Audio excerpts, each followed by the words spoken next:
सुप्रभात। आने वाले रक्षाबंधन की हार्दिक शुभकामनाएं। Standard 9th, subject SST, book आपकी अर्थशास्त्र, economics, chapter number 3। Title lesson का नाम, चैप्टर का नाम है निर्धनता एक चुनौती। निर्धनता, आप जानते हैं कि गरीबी एक बहुत बड़ी चुनौती है। किसी ने पूछा कि इस संसार में सबसे बड़ी तकलीफ क्या हो सकती है, तो किसी समझदार इंसान से कहा कि सबसे बड़ी तकलीफ मानव के लिए एक निर्धनता है, गरीबी है। अवलोकन जब हम करें कि स्वतंत्र भारत के सामने सबसे बड़ी चुनौती क्या है, यानी कि आज 1 अगस्त 2020 यदि हम चर्चा करें कि आज भारत के सामने सबसे बड़ी चुनौतियां क्या हैं। चुनौती पाकिस्तान भी है, चुनौती चीन भी है, चुनौती कई राज्यों में बाढ़ भी है, चुनौती वर्ल्ड की कोरोना वायरस भी है, लेकिन सबसे बड़ी मेन जो चुनौती है वो स्वतंत्र भारत के अंदर सबसे बड़ी चुनौती है निर्धनता, गरीबी। परिचय करते हैं कि ये गरीबी है क्या। गांव में भूमिहीन श्रमिक, जो विद्यार्थी गांव में रहते हैं, वो निर्धनता का पैमाना प्रैक्टिकली ये देखें कि गांव में ऐसे बहुत से लोग हमारे रहते हैं जिनके जमीन जायदाद नहीं है, नंबर 1।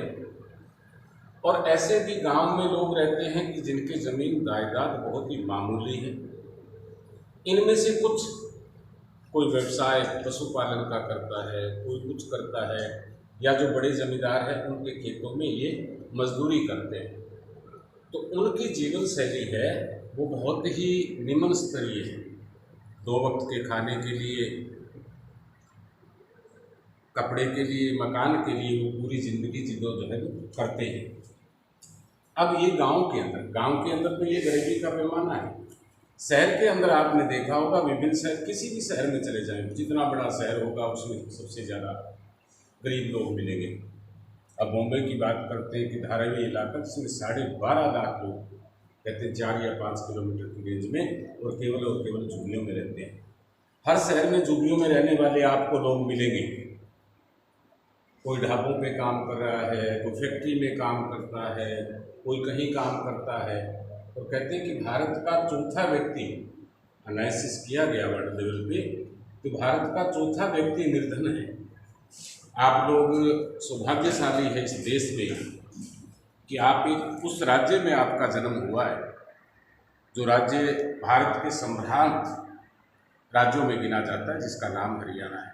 आप सौभाग्यशाली हैं जितने हमारे आदर्श भारतीय इंटरनेशनल स्कूल के विद्यार्थी हैं कि उन्होंने निर्धनता को देखा नहीं।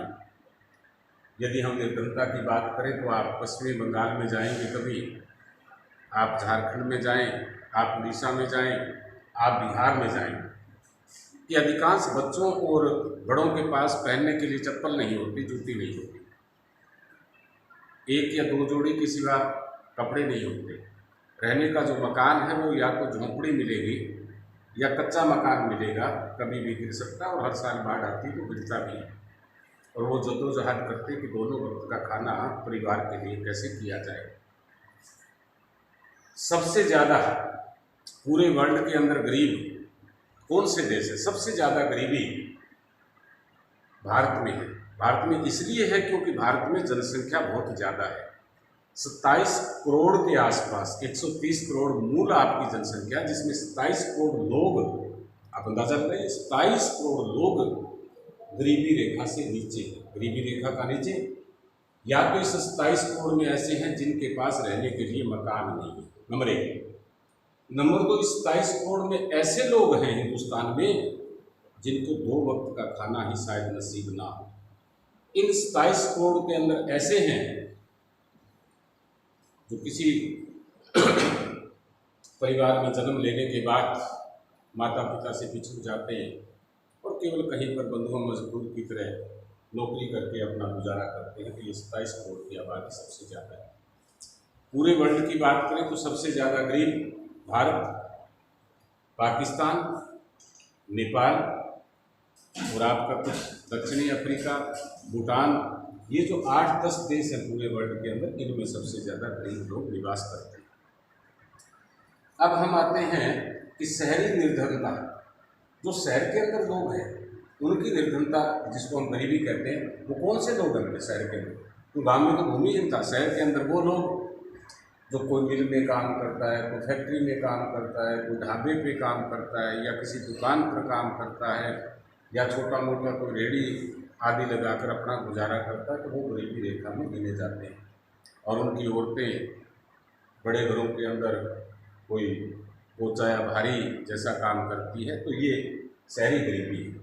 और ग्रामीण क्षेत्र में निर्धनता बताया था कि भूमि का ना होना, और जब भूमि नहीं होती तो उनकी देखा परिवार के लोग चारा काटने के अंदर समय गुजार देते हैं, कुछ लोग लकड़ियाँ इकट्ठी करते हैं, फटे पुराने कपड़ों में बच्चे जीवन गुजार देते हैं। स्कूल के बारे में तो वो जानते नहीं अधिकांश जो इस प्रकार के गरीबी रेखा से नीचे हैं।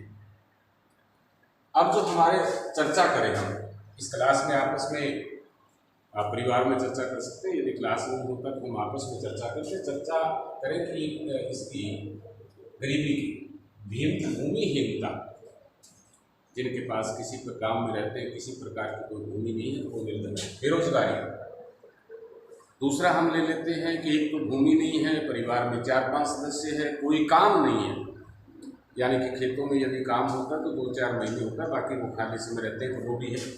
परिवार का आकार सबसे बड़ी समस्या है। गरीब लोगों को आमतौर पर हम देखते हैं कि उनका परिवार का जो आकार है, परिवार के जो लोग हैं वो ज़्यादा है, यानी कि 4-4, 5-5 भाई बहन हैं, माता पिता हैं, दादा दादी हैं, 8-10 का परिवार हो जाता है। तो वहाँ ये प्रॉब्लम निरसरता, और सबसे बड़ी प्रॉब्लम ये गरीब लोग, खासतौर पे आपने झुग्गी झोंपड़ी वाले लोगों को देखा होगा, वो स्कूल के बारे में जानते नहीं कि स्कूल होता क्या है, या ढाबों पर बहुत से बच्चे काम करते हैं, खराब स्वास्थ्य, गंदगी सफाई का ध्यान नहीं रखते, बीमार अधिक रहते हैं, तो ये भी इनकी प्रॉब्लम। बाल श्रम, और बाल श्रम का मतलब छोटे बच्चों को नौकरी करनी पड़ती है, ढाबे पे काम किया, 1 घंटा किया, 2 घंटा किया, गलियों में आपने मांगने वाले बच्चे देखेंगे, और असहायता।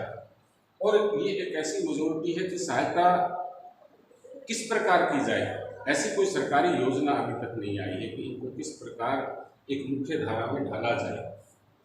तो ये तो चर्चा करने की बात थी। अब आते हैं सामाजिक वैज्ञानिक दृष्टि में निर्धनता।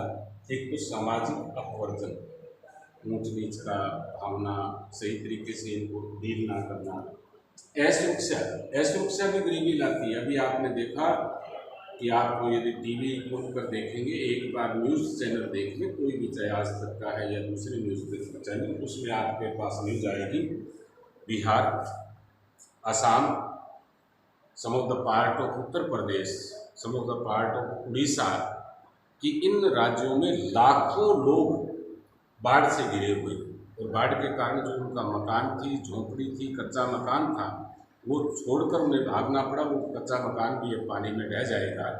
उनके पशु आदि थे वो भी वहाँ पर रह गए, उनके बर्तन आदि थे वो भी वहाँ रह गए। कोई तैर कर आया, कोई नाव के द्वारा उनको सड़क के किनारे तंबू में रह रहे हैं। तो ये असुरक्षा है, भूकंप आ जाता है तो तबाही हो जाती है। निर्धनता रेखा, यानी कि निर्धन गरीब कौन है? भारत में गरीब है भूमिहीन, जिसके पास जमीन नहीं है। भारत में वो गरीब है जो झुग्गियों में रह रहा है। भारत में वो गरीब है जो साल के अंदर 1 या 2 महीने काम मिलता है। भारत में वो गरीब है जो ढाबे आदि पर काम करके अपना गुजारा करता है। यदि अंतर्राष्ट्रीय लेवल पे बात करें, अमेरिका में कौन गरीब है?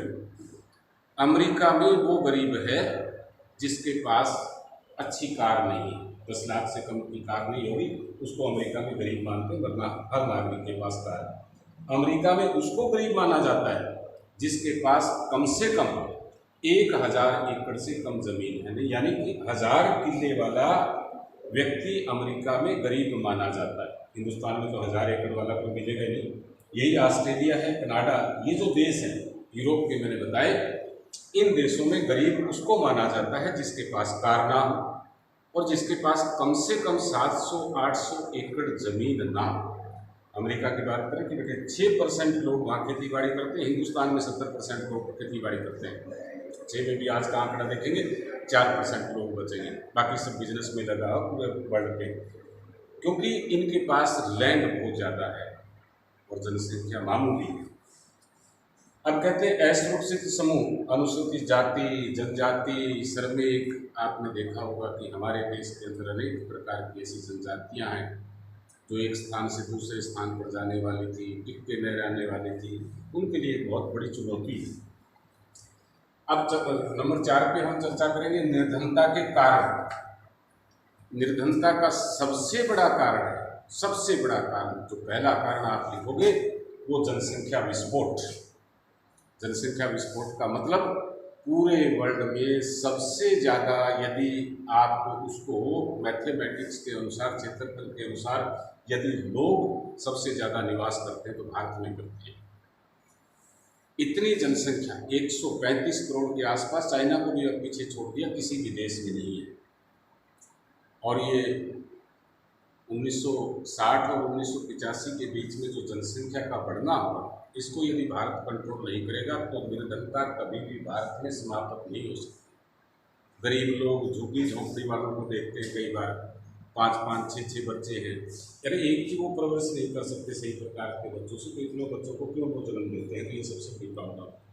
दूसरी सबसे बड़ी प्रॉब्लम है निर्धनता को, यदि इस चुनौती को हम पार पाना चाहते हैं तो सबको एजुकेशन देनी पड़ेगी। आप एक गांव में देखें, यदि कोई गरीब परिवार है और उसमें से एक बेटा पढ़ लिख कर, चाहे वो गवर्नमेंट के जॉब में चला गया, बिजनेस करने लग गया, गांव में बिजनेस कर रहा है, हाथ का कोई काम कर रहा है, रोजाना जो कमा रहा है उसका स्टैंडर्ड है वो बढ़ गया, वो गरीब नहीं है। एजुकेशन का होना बहुत जरूरी है। जनसंख्या पे कंट्रोल, दूसरा नंबर एजुकेशन, और तीसरा नंबर सरकार जो मुफ्त में बांटती है। अब मनरेगा चला रखी है हर गाँव में, और सरकार से आप लोग जो विद्यार्थी हैं, नौजवान हैं, आपका आगे भविष्य है, आप ये क्लेम करें कि मनरेगा को खेती बाड़ी से जोड़ा जाए, खेत से जोड़ा जाए, ताकि ये लोग हैं इनको 100 दिन की बजाय, गरीब लोग काम करना चाहते हैं उनको 200 दिन काम मिले, और खेत में कहीं मजदूर लाने की किसान को जरूरत ना पड़े, तो ये इस गरीबी को कंट्रोल किया जा सकता है। तो पूरे लेसन को आपने थोड़ा सा रीड करना है, और टोटल ये था गरीबी और इसके कारण।